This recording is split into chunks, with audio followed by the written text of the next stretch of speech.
गुज़िश्ता रोज़ लबनानी अस्करियत पसंद तंजीम हिजबुल्लाह के सरबराह Hasan Nasrallah walkie talkie और पेजर हमलों पर अभी बात कर ही रहे थे कि इसराइल की जानिब से जनूबी लबनान पर हमला किया गया।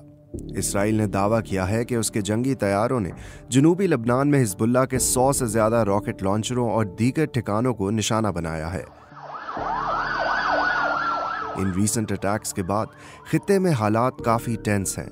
लबनान में पेजर और वॉकी टॉकी फटने के जो वाक़यात पेश आए हैं उनके बारे में एक तरफ जहां इस शक का इजहार किया गया कि हमलों के पीछे कहीं इसराइल तो नहीं, वहीं इस बात की भी तफ्तीश होने लगी कि ये पेजर और वॉकी टॉकी बनाने वाली कंपनियां कौन हैं और कहीं वो तो इन हमलों में किसी तरह से मुलव्विस नहीं।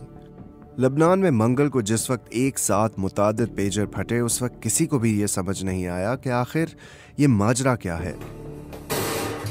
फटने वाले पेजेस पर जिस कंपनी का नाम लिखा था, जब उसका सुराग लगाया गया तो पता चला कि ये पेजेस एक ताइवानी कंपनी गोल्ड अपोलो ने बनाए थे।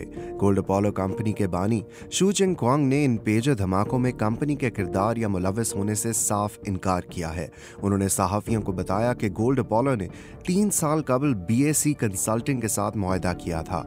BAC कंसल्टिंग के बारे में अभी कोई इतनी इन्फॉर्मेशन तो नहीं, हाँ सिर्फ ये पता चल सका है कि कंपनी हंगरी में रजिस्टर्ड है।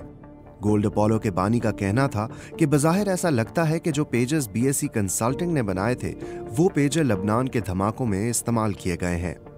कुछ तज्ज़ियाकारों का कहना है कि ज़्यादा इम्कान इस बात का है कि पेजर्स के साथ उनकी तैयारी के दौरान या ट्रांजिट के दौरान छेड़छाड़ की गई और वो इसे सप्लाई चेन हमले का नाम देते हैं। पेजर्स फटने के वाक़यात के अगले दिन यानी बुध को लबनान में वॉकी टॉकी भी फटे हैं जिनमें कम से कम 20 अफराद हलाक हुए हैं और तकरीबन 450 अफराद जख्मी हुए हैं।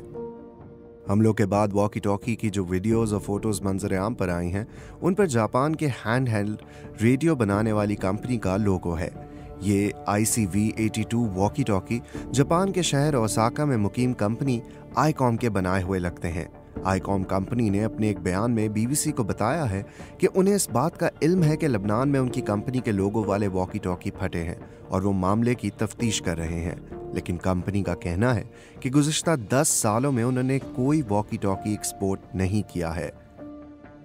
अभी तक किसी ने इन हमलों की जिम्मेदारी कबूल नहीं की, ताहम लबनान के वज़ीर आज़म और हिजबुल्लाह ने इनका इल्ज़ाम इसराइल पर आयद किया है।